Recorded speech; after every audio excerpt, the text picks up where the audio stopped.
Interlude. Wondering whose master scene it had been.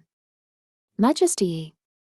I'm here. The door flew open with a bang, and a whirlwind entered the room in the form of a young woman whose long black hair was flying everywhere. She was somewhere in her teens, right about the age when she might be taken for a novice adventurer, but it was also obvious at a glance that was not what she was.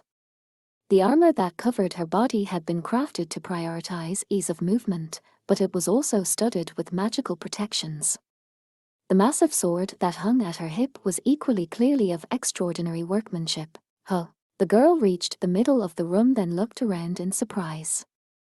Almost none of the VIPs were left. Was the council over already? The gold-ranked adventurer was standing there scowling, which made no sense to her. The next instant, she saw the cardinal stand up from his chair and bow his head, a tense smile on his face. Eoch! Someone bopped her on the head with a staff, provoking a scream from the girl as if she had been singed by the flames of hell. Disrespectful. Sage, wearing a flowing robe, sighed, holding her staff, which was imbued with who knew how many spells. Kneeling before the king and his advisors, she ignored the girl's tearful glare. Look at her, acting all courtly. The girl stuck out her lip and grumbled, HMPH. Who even cares? His Majesty and I are like best bud, irk. This time, the smack came on her behind, but with utmost effort, the girl managed to restrain another shout. His Majesty has his station to think of, as do we, and as do you. See that you observe it. The person who had made the girl jump this time was a female fighter, who spoke in measured tones. A woman unparalleled in renown in all the land, she waved a slim but fearsomely muscled hand at the girl. One would expect the hero to be embarrassed at such conduct, I think one would expect to be even more embarrassed by not being able to find a boyfriend. It's the men's fault that none of them are stronger than me. The girl gave the unfazed fighter a resentful look but saw a wave of sage staff out of the corner of her eye. Anyway, Your Majesty, you called us, so we're here. Millimeter, I can see that. The king, squinting as if amused, gave a broad, magnanimous wave of his hand. He didn't seek the manners of one born and raised in the nobility from this girl who had fled an orphanage at 15 years old and become a hero. As long as she could be respectful toward those she met, that was enough. Thank you, she said and plopped herself down at the round table. Sword Saint and Sage followed her, each with a polite bow. Hero looked to her friends on either side as if afraid someone might get angry at her, but then opened her mouth. So what all happened? I'd been told I didn't have to come to the council, but you're fine, the king said, shaking his head with a smile. We simply gave a quest to a most unusual silver-ranked adventurer. So that was it. Sword Saint felt the expression on the gold-ranked adventurer's face said it all. Every adventurer had their strengths and weaknesses, so it wasn't unusual to be passed over for a particular job, but maybe it rankled that this one was at the royal command. And need we not get involved? Sage asked. Her voice sounded the same as ever, yet her comrades could tell how serious she was. I don't know if it's connected or not, the king said. So I want to ask you to handle something different. Sure thing, Your Majesty. Just say the word. Hey, the advisors whispered, smiling at one another over Hero's undue eagerness. They did not, of course, see fit to openly rebuke her. A hero she might have been, but she was also as young as their grandchildren. A stone of fire has fallen from the sky on the holy mountain to the north. It seems to be giving off a rather unsettling aura. So you want us to check it out and whoop any bad guys we find? You got it. Hero smacked her small chest, brimming with confidence. The king let out a breath, his expression relaxing ever so slightly toward a smile. Things should be all right now. When she said she would take care of something, her word was absolute. Good. I've set aside some money for you to make your preparations. I can't promise you 50 gold coins and a sword or anything, though. Or, that's fine. I don't need that stuff. All I need is HRK. We receive it gratefully, Your Majesty. Whatever Hero had been about to say, she gave it up and rubbed her behind instead. Sword Saint bowed her head deeply. Hero, her butt still sore from the pinch, pulled her face and leaned back in her chair. PBBT, whatever. We'd be fine without that stuff. It is only polite to accept what is offered to you, Sage said in her quiet, calm tone. She, too, bowed to the king and then said, and if we should happen to need anything else, talk to the cardinal and the captain. I've told them to take care of you. Thank you, sire. Hey, don't thank us. The captain of the royal guard, quiet until that moment, grinned widely. I could have gone with you if I were still an adventurer myself. But someone is very insistent that the king's own captain not get involved. I've been hearing much of the same. People keep saying that it won't do for us to constantly run up the banners and charge into battle. Am I right? The king looked to the cardinal for support. Am I right, indeed? The clergyman sniffed. You have to stop suggesting that the best way to help the state of the national treasury would be for you to go slay a dragon or two. You think he'll stop just because you say so? The quiet interjection came from the silver-haired attendant, who hadn't spoken until that moment. It was impossible to guess how she was feeling from her voice, but the shrug she displayed had a hint of warmth in it. He's the most important person in the country now, though for the life of me, I can't imagine why. That's right, I am important. It was the uninhibited banter of a group completely at ease with one another. Sage felt the smallest ghost of an understanding smile pass over her face. The connection among them was like that between herself and her own two precious companions, not the same, though each was something unique in this world. To be able to observe such a thing firsthand was both entertaining and joyous. Sage offered another bow, then engaged the cardinal about the finer details. Sword Saint put in her opinion on the points that involved battle, while Hero, for her part, hardly seemed to be listening at all. Instead, her face lit up like she had just thought of something, and she rushed over to the gold-ranked dogman. Hey, mister. Tell me the rest of that story you started last time. Last time when? The man said, blinking under bushy eyebrows. You mean the time I one-hitted the huge bird monster? Yeah. Last time you stopped right when the horde of greater demons had you surrounded. I wanna hear how it ends. More than happy to oblige, the dogman took a long swig from the flask at his hip and then began his story of the old days. Sage and Sword Saint glanced over at them, but with warmth in their looks, a friendly resignation.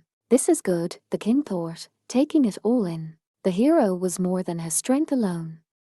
Indeed, her strength was more than her fighting prowess alone. Everyone adored the girl for her ability to break the fangs of disharmony almost as if she didn't know what she was doing. And that, I think, is what will save the world. He had been an adventurer himself, once, but now, sadly, there was a crown on his head. How fervently he wished he could gather his old party, stand around a map plotting out an adventure together. Had that been possible, he would already be on the way to save his sister himself. The goblin menace, the resurrected demons, the undead necromancer, the flaming stone from the heavens, with his own hands, he would do it all. But I never shall. Suddenly, the king realized he was clutching the arms of his throne, and he relaxed his fingers. He was the king now. It was different from when he had been just a lawful good lord. He was no longer overseeing a simple party of 6 people, but the entire human nation. He was no longer confronting gloomy dungeons, but the whole game board of the known world. I never had to think about any of this before, but I do now. His eyes went to the door to the hallway.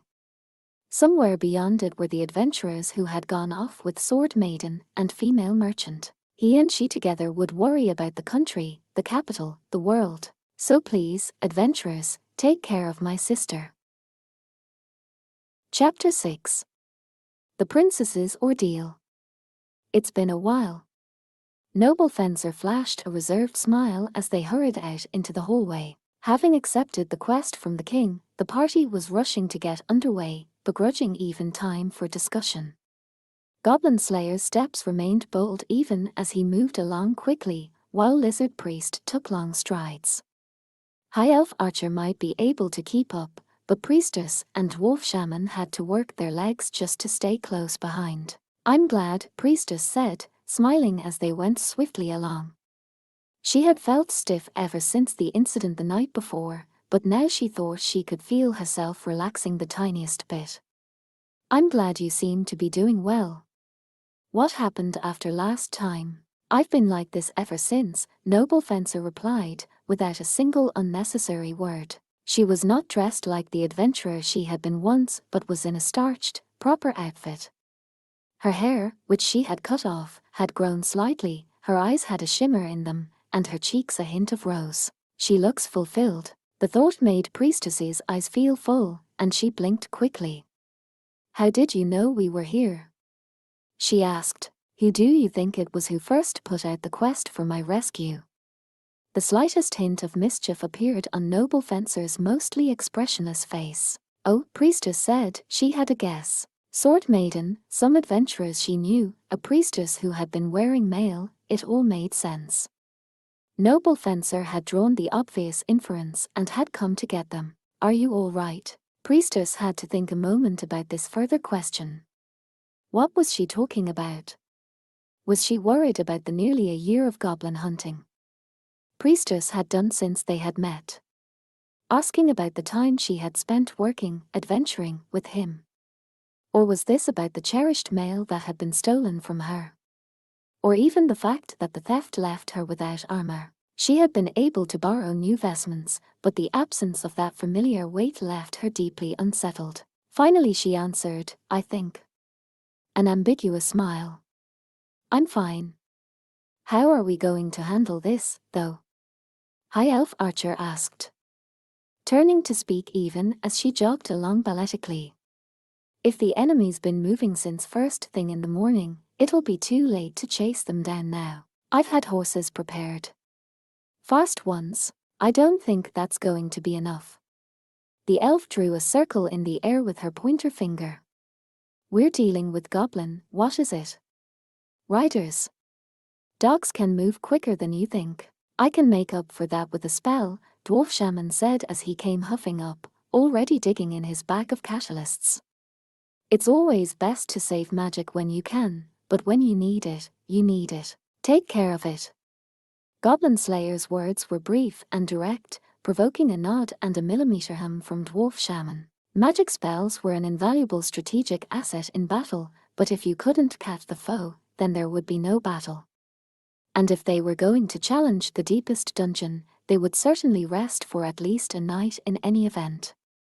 If they rushed into the labyrinth half-prepared, all that waited for them was a fate worse than death.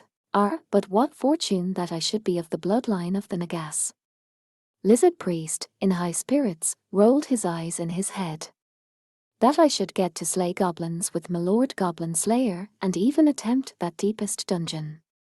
His tail slapped the floor as they went, as if to communicate how happy he was. "And speaking of my Lord Goblin Slayer, you seem rather energized somehow. Is that so?" He was striding boldly straight ahead, not a sign of hesitation in his steps. From behind, Priestess exchanged a look with High Elf Archer and Noble Fencer and grinned. "I guess it would be untrue to say I wasn't afraid." The deepest dungeon. The place that had served as the redoubt of the Lord of the Demons 10 years before. It used to be a training ground of some description, hence why it had 10 sublevels. The layout, however, had been drastically rearranged, and a seemingly endless stream of monsters now emerged from it. The monsters, for whatever reason, had nothing. They targeted adventurers specifically so they could gain something. "I'm sure the world was on the cusp of destruction." It was ironic, Priestess thought. What had ultimately saved the world was not truth or justice but greed. Rank, renown, riches, glory, fortune, there was nothing inherently wrong with any of these things. That was something the Mother Superior had taught her when she had left the temple to become an adventurer more than a year ago. To feel desire was a form of wanting and hoping. It indicated the will to live. As such, it was a good thing. However, At the same time, the Mother Superior had taught her something else. There were those adventurers who equipped themselves by robbing other adventurers, like common highwaymen. There were those adventurers who sought holy armor and enchanted blades, not by subduing evil spirits but by prowling the depths of the earth. Of such people, she must be careful. Such a person she must not become. Now that something precious of hers had been stolen, replaced with some hastily tossed gems, Priestess agreed. That girl in the guise of a soldier, the princess, she hadn't been thinking about Priestess at all. Only herself. The thought that this made her akin to a goblin, well, maybe that showed. He was rubbing off on her a bit too much. I hate to ask, but are you okay with this? High Elf Archer whispered to her. It was a reasonable thing to ask. Something terrible had been done to her. Why should she care what happened to the thief? Did such brutal thoughts ever cross her mind? Priestess could hardly claim they didn't. But Priestess clasped her hands together tightly, calling on the name of the Earth Mother to drown out those thoughts. I know what she did, but that doesn't mean she deserves anything that might happen to her. That's how I feel. To hope that something terrible happens to someone, to wish for it, to take joy in it. That's not right. That, she thought, was very goblin-like. And that was the last thing she wanted to be. So she would help the girl get back what was hers, shout and scold and make the princess think about what she had done. How wonderful it would be if it could all end so simply. Millimeter High Elf Archer gave a flick of her ears and nodded. That's good, then. Let's go. Right. As she picked up her pace to catch up with Goblin Slayer, Priestess closed her eyes and offered up a prayer to the Earth Mother. May it be so. Please attend a moment. The voice came just as the party was settling the matter of their horses at the stable. Female merchant had said the horses would be fast, but they were war animals, so they lacked the stick-thin legs of racing horses that looked like they might break at any moment. There were 3 robust steeds in all. Lizard Priest chose the most giant of them for himself alone. High Elf Archer took the reins of another, while Dwarf Shaman climbed up behind her. Goblin Slayer had been just about to mount the final animal, but now he turned with his hand still on the saddle. What is it? I thought perhaps you had gone already. A hand was placed against a generous bosom to keep it from heaving. Sword Maiden stood there breathing hard, having run up to them. She stood in the doorway for a few seconds until her breathing was more even. She let out a breath, her cheeks flushed, then dipped her head gracefully. First, I wish to say thank you for this. You do not need to thank me, Goblin Slayer said brusquely, shaking his helmet from side to side. It is my job, I know. Sword Maiden nodded, a gesture that almost made it look like she was about to melt. I summarized what I researched.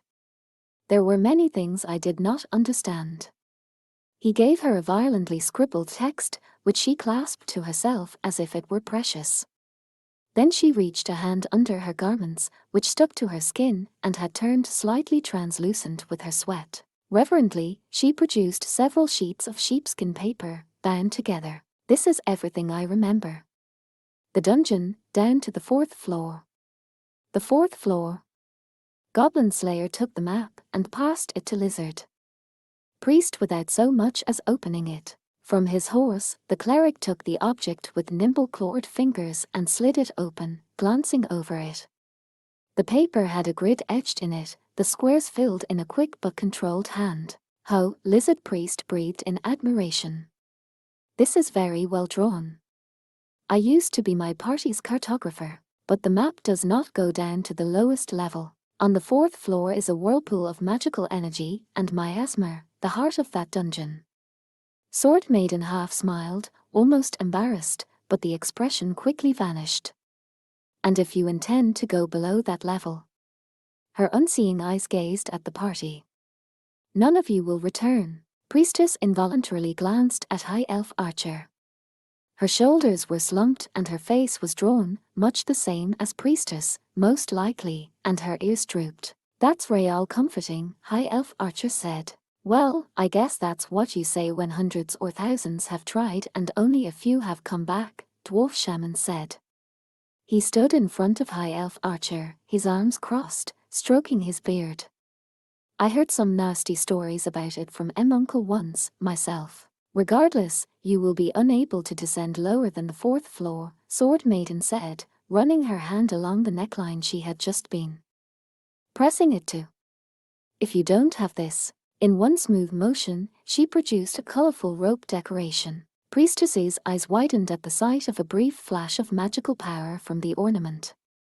Then too, it was mingled with amazement, and the things she had heard about it. Could this be the wellspring of power, once said to have been possessed by the demon lord? Is that an amulet? Nothing so amazing, Sword Maiden said, reassuring the excitable but innocent girl as she worked at the blue rope with her hands.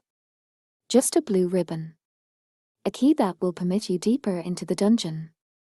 She pressed the ribbon into Goblin Slayer's hand. Please, come home safely. Goblin Slayer didn't answer immediately.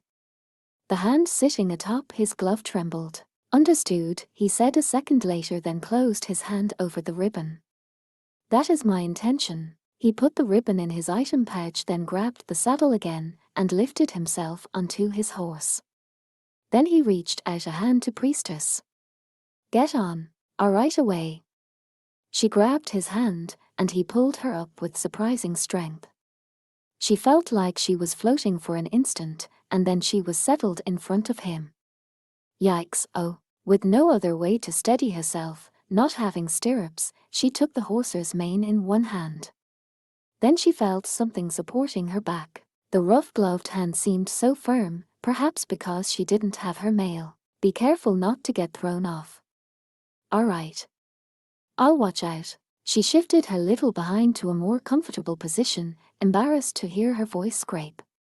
She cast her eyes down, but Goblin Slayer paid her no heed, his helmet turning one way and then the other. Let's go. Lizard Priest barked his agreement, then dug his claws into his horse's flanks.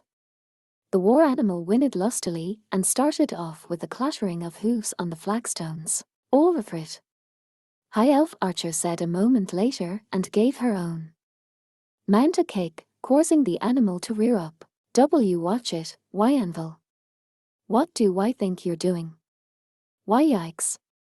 Whoa there, calm down. Now, let's go. While Dwarf Shaman was panicking after nearly falling off the back, High Elf Archer patted her horse's neck. Elves had a unique connection to animal life. The horse calmed immediately and, at a snap of the reins, went dashing off. Last was Goblin Slayer, whose helmet turned to take in Sword Maiden and Noble Fencer standing nearby. He nodded, just once, then tossed the reins himself. Eep!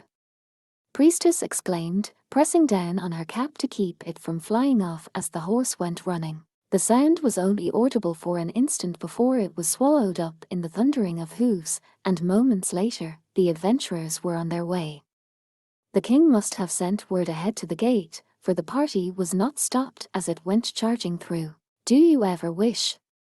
Noble Fencer uttered softly as she watched the dust settle from the departing horses. Do you ever wish you could go adventuring again? That's a good question, Sword Maiden said evasively. Leaning on the sword and scales, she let out a breath as if to say it was complicated. The reason I was able to recover was because I kept attempting adventures with my friends. And yet, her covered eyes looked far into the distance. To the north. To the place she had once adventured. To the dungeon. To where he was going. But what she was truly seeing, no doubt, were her memories of the past. Of being attacked by goblins on her first adventure. She had met her party sometime after that. Thus, the awful experience must have been burned into her eyes, never to fade. Burned, although it had taken place as she walked through a gloomy dungeon, trying desperately to remain on her feet. I think I no longer have the courage to face terrible things. Her hands shook suddenly. No, they had been shaking all along. From the moment goblins had been mentioned in the council. No, even further back than that. Her hands had been shaking from the time she'd had to come to the capital, traversing a road where she would be attacked by goblins. She was sure the trembling had stopped only in the moment when he had protected her. I am a weak woman. Noble Fencer took the quiet words to be an answer to her question. She glanced up at the sky. Blue, with white clouds scudding through it, the sun shining over all. Yet, beneath this sky, there were goblins. Always and everywhere. What is frightening is frightening. That was why she spoke so plainly. Sword Maiden tilted her head like a small child. You don't feel we have to overcome our fears? Sometimes, I admit. A partial smile came over Noble Fencer's face. But other times, it's all I can do just to face them. Now let's go. Noble Fencer delivered these words to Sword Maiden, then turned on her heel. Back at the castle, they were surely discussing the stone that had fallen on the mountain and planning what to do about the evil cult. There was much that should be done, much that had to be done, and they didn't have time to stand around. Sword Maiden knew that as well as Noble Fencer, and she followed at a walk. Just as they were about to pass through the door into the castle, though, she stopped and turned. Her covered, her protected, eyes could not see through the world. The hazy shadow of his presence was already gone somewhere beyond the warm sunlight. Sword Maiden looked down and placed her hand on the scribbles he had left her, like the last vestiges of a silhouette. If she touched them gently, her fingertips could feel the ink he had left on the page. She could read the words. She clung to that sensation, let out a breath. I wish all the goblins would just disappear. Of all the creatures on the face of the world, the one that can keep walking the longest is the human. But when it comes to speed and literal horsepower, nothing beats the horse. The 3 horses carrying 5 adventurers passed through the gate, ran down the highway, and headed northward, ever northward, as fast as the wind. Yes, the wind. And more than a wind. 4 horses they may have been, but no animal could travel so preternaturally fast. Sylphs, wind maidens, spare a kiss upon my weathered cheek. And spare our onward rushing steeds a fairer wind to seek. The reason for this was dwarf shaman spell, tailwind. The sylphs embraced the horses, pushing them on faster and faster. Now I see what you meant. We'll catch up with those goblins in no time. High Elf Archer's expression was seriousness itself. Her ears twitched this way and that, taking in the sounds all around, but finally, she smiled. I didn't think about it back on the ship, but I'm kind of surprised to discover dwarfs have wind magic. Can't say it's a specialty. Should he be happy that an elf had praised him, or sad that he had to ride with an elf? Dwarf shaman considered the question briefly and settled on a sullen silence. At length, however, he said, then again, we use fire, water, and wind to turn the things of the earth into iron. We need an acquaintance with all 4 of the great spirits. Whatsoever the case, we could hardly hope for a better outcome than if we should apprehend the fiends before they enter the dungeon. Lizard Priest had his horse's reins in his hands, seeming unfazed by the ride as he gazed into the distance. His great tail stuck out behind him to help him keep his balance. He cut a rather impressive figure. But of course, one does wish for one's chance to challenge the labyrinth. We must choose a pinch or a tickle. Priestess, glancing at him out of the corner of her eye, was privately somewhat surprised. Was horseback riding to be considered an achievement of the warlike types among them? HRM. A quiet voice came from behind her, or more correctly, above her head. Goblin Slayer seemed to have noticed something. Priestess quickly looked forward, to discover the broken remains of a wagon sitting in the road. Following Goblin Slayer's lead, the party brought their horses to a halt. From horseback, at least, it appeared to be a fairly typical case of goblin theft. The cargo had been rifled through, smashed to pieces, with torn scraps of clothing everywhere around. Priestess felt herself go stiff as she realized it was her clothing. Something like vertigo assaulted her. What if, that time, what if, back in that first cave, he hadn't come? It seems they chose not to simply violate her here in the open field. But that is all we can say. As Lizard Priest implied, there appeared to be only the aftermath of a typical fight. Priestess, somewhat disturbed that she could tell the difference herself, looked around the area. I don't see the male, she thought. And although she was a bit disappointed, she also noticed something and blinked. Oh, she hadn't meant to cry out, but there was no blaming her. She squeezed out from in front of Goblin Slayer and off the horse, running over. "What is it?" he asked, and in answer, she held up a sounding staff that had been thrown to the ground. The staff of one who served the Earth Mother, her staff. "So that proves it," High Elf Archer said, sounding moderately pleased. "Yes," Priestess answered, nodding. "But I don't see a lot of blood." Priestess tapped her lip with her pointer finger and thought. No corpses, either. That led to just one conclusion. "I think they took her away immediately." "Yeah, I think he said something about a cursed object or something, right?" High Elf Archer's ears were drooping. She was probably thinking about the dried out and the dark elf had wielded with such glee. So maybe they wanted her for a sacrifice. "Sounds like a good guess," Dwarf Shaman concurred, stroking his beard. "There are only a few reasons you kidnap a princess: to marry her, ransom her, or sacrifice her. The question is whether they knew she was a princess, or if this was simple coincidence," Goblin Slayer said, surveying the scene.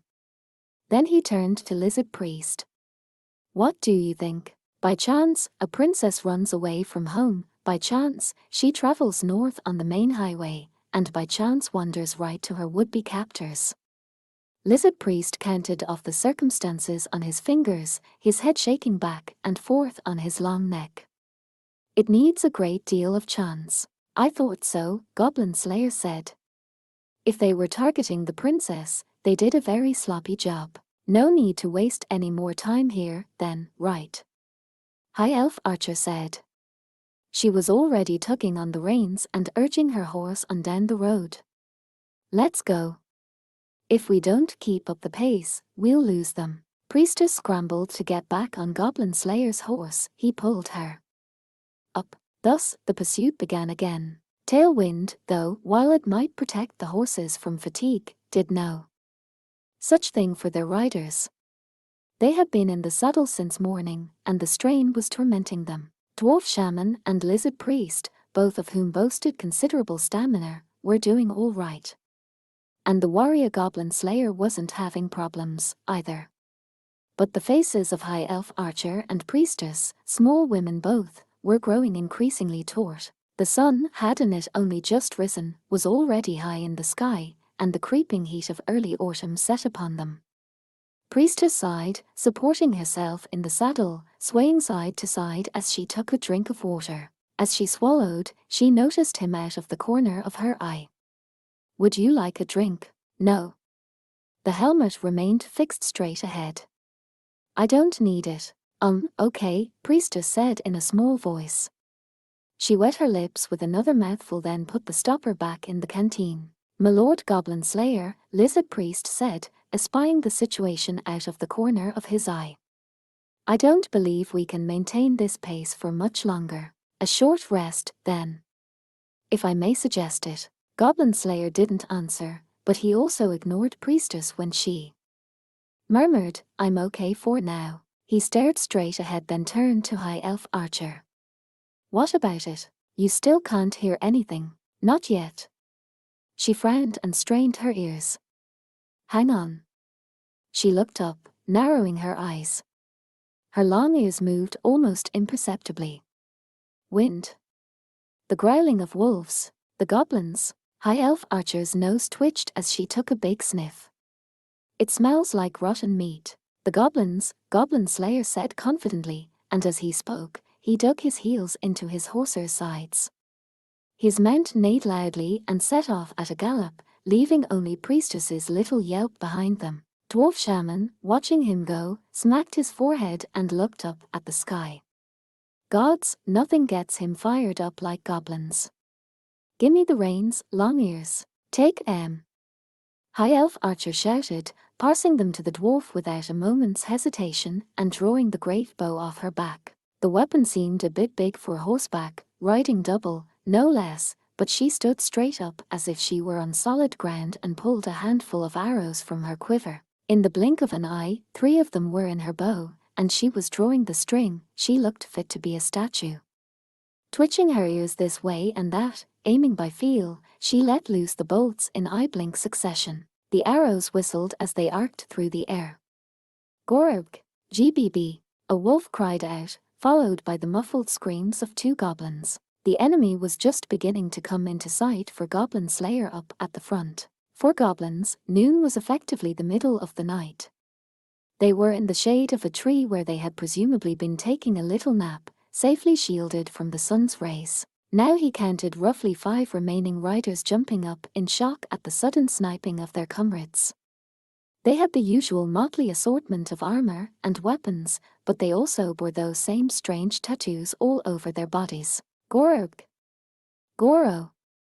Grobagoro! They kicked sleeping fellows, stamped on limbs in their rush to be the first to the wolves. They left their half-drunk wine and partially consumed meat in the furor. No way, that's the main force, Dwarf Shaman said in annoyance with just one look at the scattering goblins.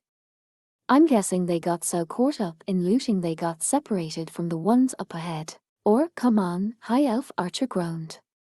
What are they, stupid? The end result is that it buys the goblins time. I don't like it. Goblin Slayer growled quietly. No goblin would sacrifice himself to help his comrades. But the goblins up ahead might be hoping that the idiots they left behind would have the same effect. Each of them, after all, was convinced that they themselves would never do something so stupid. Even if there had been a goblin who could sympathize with his fellows, he would still certainly have seen himself as exceptional. That was simply how goblins were. Nonetheless, we will kill them all, Goblin Slayer declared dispassionately. This did not change what had to be done. It will be a running battle. Our enemies are fleeing. 5 in number. No evidence of traps. Let's go. In very deed. Lizard Priest grinned the fearsome grin he had inherited from his forefathers. The heads of our enemies shall speak for our virtue in combat. He wrapped the reins around his arms and clapped his hands together. O sickle wings of Velociraptor, rip and tear, fly and hunt. The fang he held in his hand boiled and expanded into a sword claw. My Lord Goblin Slayer, Mistress Archer, your support, please. Yes. The middle helmet nodded ever so slightly, then Goblin Slayer casually let go of his horser's reins as well. Take these, yipes. Priestess exclaimed, grabbing the reins, but once she had them, she didn't know what to do with them. I've never ridden a horse before. This was her very first time on horseback, in fact. Why did her first time doing things always turn out to be so hard? Goblin Slayer, sir. What do I? The answer that came was brutally simple: hold tight to the reins and keep your eyes forward. Goblin Slayer grabbed a sling and a stone from his item pouch. This won't take long. He was right. While High Elf Archer loosed her next arrow, Goblin Slayer began twirling his sling. It spun horizontally beside him, then sent the rock whistling through the air. Priestess, clinging desperately to the reins, was wide-eyed at his throwing technique. He doesn't even let the horser's neck get in his way. Now was hardly the time to try to learn the technique, but she would have to ask him about it later. She stored the thought deep within herself. Gerbarug. One of the goblins took the rock to the skull and went tumbling, his neck twisting at an unnatural angle. 4 left. No, Hi-yar. High Elf Archer took aim and loosed. The shot appeared to miss, but then it bounced up at the wolf's feet, spearing its throat. Gorb-gob, the wolf cried out and threw the goblin from its back. Goblin Slayer's horse went trampling over the creature's skull, scattering his brains everywhere. 3 left. Heh. High Elf Archer puffed out her little chest, presumably showing off for Goblin Slayer. What are you so proud of? Dwarf Shaman grumbled, but the elf's long ears conveniently didn't hear him. With the goblin numbers thus reduced, the rest of the problem effectively solved itself. Ee-ya-ra-ra. Lizard Priest howled and flew into the fray. He had the reins in his jaws, a sword claw in each hand. Before the might of the warrior people, the lizardmen, literally before it, because they were running desperately away, the number of goblins hardly mattered. Lizard Priest struck out right and left, cutting and slicing, and in the space of an instant, 2 heads and then 3 went rolling. Geysers of blood came whistling from the headless necks, and Lizard Priest let out a breath. When the gaze of a descendant of the fearsome Nagas fell upon you, you were finished. The surviving wolves yelped and ran like rabbits into the wilderness, their tails between their legs. Would you have us pursue the animals? The question was full of battle and blood. They are not goblins, Goblin Slayer said shortly. Did you see the tattoos? Surely, Lizard Priest said with a nod of his head. The same pattern as the little devils before. Millimeter, Goblin Slayer replied with a nod. Then he said softly to Priestess, that's enough. Oh, right. He reached toward her and took the reins from her in a firm hand. Tailwind or no, they had pushed their horses harder than ever during this battle. Flecks of foam were beginning to appear at the edges of the animals' mouths, and Priestess patted her horse's neck worriedly. Goblin Slayer, sir, I think. I understand, Goblin Slayer said grimly as he slowed the pace. Priestess knew she hadn't done anything wrong, yet still, she stiffened. With no prospect of an opportunity to change horses along the way, they would have no choice but to continue the chase at a reduced speed. If she looked to the north, she could see the Holy Mount in the distance, looming dark despite the sunshine. The summit was capped with snow. It didn't strike her as a place people should be going. The abyss seemed to yawn before them, waiting for the adventurers. Waiting, like the kidnapped princess. Like the goblins. I guess all that's for tomorrow. The deepest of all dungeons was still far away.